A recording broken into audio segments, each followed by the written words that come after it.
नमस्कार मित्रांनो, स्वागत आहे तुमचं आमच्या एज्युकेशनल न्यूज या यूट्यूब चॅनलवर।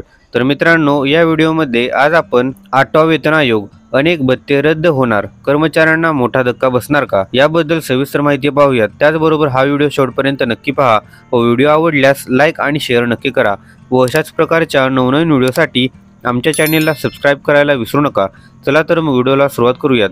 तर यामध्ये 8व्या वेतन आयोगाच्या अधिसूचनेची लाखो केंद्रीय कर्मचारी आणि निवृत्ती वेतनधारक आतुरतेने वाट पाहत आहेत। वेतन आयोग दरवेळी पगारात सुधारणा करतोच, शिवाय भत्त्यांचा आढावा घेतो आणि त्यात मोठ्या प्रमाणात सुधारणा करतो। त्यामुळेच यावेळी कर्मचाऱ्यांमध्ये मोठा प्रश्न आहे की नवीन वेतन आयोगात अनेक विद्यमान भत्ते रद्द केले जातील का? 8व्या वेतन आयोगात पगार किती वाढेल याचीही कर्मचाऱ्यांमध्ये उत्सुकता वाढत आहे। फायनान्शियल एक्सप्रेसमध्ये प्रकाशित झालेल्या बातमीनुसार 7व्या वेतन आयोगादरम्यान मोठ्या प्रमाणात भत्त्यांचा आढावा घेण्यात आला, त्यानंतर अनेक भत्ते रद्द करण्यात आले। तज्ज्ञांचे म्हणणे आहे की यावेळीही सरकार भत्त्यांचे सरलीकरण करण्याच्या दिशेने पावले उचलू शकते। याचा अर्थ असा की ज्या भत्त्यांची आता गरज नाही ते रद्द करता येतील। 7व्या वेतन आयोगात काय झाले ते जाणून घ्या। 7व्या वेतन आयोगाच्या पुनरावलोकनानंतर असे आढळून आले की सुमारे 196 वेगवेगळे भत्ते होते, त्यापैकी बरेच समान होते किंवा त्यांचा वापर खूपच मर्यादित होता। यानंतर 7व्या वेतन आयोगात त्यापैकी 52 भत्ते रद्द करण्याची शिफारस करण्यात आली। त्याचवेळी 36 भत्ते इतर भत्त्यांमध्ये विलीन करण्यात आले। यानंतर सरकारने अनेक भत्ते पूर्णपणे काढून टाकले आणि काही नवीन नावे आणि नियमांनुसार लागू केले गेले। 8व्या वेतन आयोगात महागाई आणि मूळ पगारावर लक्ष केंद्रित करा। अहवालात म्हटले आहे की 8व्या वेतन आयोगातही हीच प्रक्रिया पुनरावृत्ती होऊ शकते।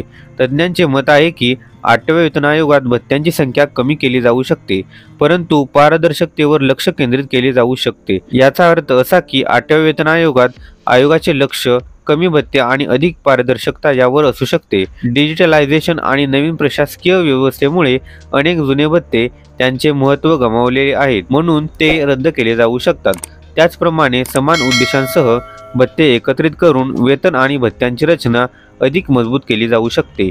असे मानले जाते की यावेळी सरकारचे लक्ष मूळ वेतन आणि महागाई भत्ता मजबूत करण्यावर असेल, तर सरकार लहान भत्ते रद्द करू शकते। या भत्त्यांमध्ये कपात होण्याची शक्यता, असे अनुमान लावले जात आहे की यावेळी 8व्या वेतन आयोगात प्रवास भत्ता, विशेष कर्तव्य भत्ता, लघुस्तरीय प्रादेशिक भत्ते आणि काही विभागीय भत्ते जसे की जुने टायपिंग कारकून भत्ता रद्द केले जाऊ शकतात।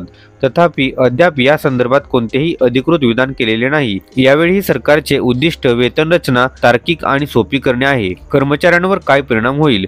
भत्त्यांमध्ये कपात केल्याने कर्मचाऱ्यांचे उत्पन्न कमी होईल असे नाही। सहसा सरकार असे संतुलन करते की मूळ वेतन आणि महागाई भत्ता वाढतो, याचा कर्मचाऱ्यांच्या उत्पन्नावर परिणाम होत नाही, तर पेन्शनवरही सकारात्मक परिणाम होतो। लक्षात ठेवा की पेन्शनची गणना मूळ वेतन आणि महागाई भत्त्यावर केली जाते, वेगवेगळ्या भत्त्यांवर नाही। तर मित्रांनो, हीच माहिती या व्हिडिओच्या माध्यमातून द्यायची होती। अशाच प्रकारच्या नवनवीन व्हिडिओसाठी लगेचच आमच्या चॅनेलला सबस्क्राईब करून या व्हिडिओला लाईक आणि शेअर करा। चला तर मग भेटूयात पुढील व्हिडिओमध्ये। धन्यवाद। जय हिंद, जय महाराष्ट्र।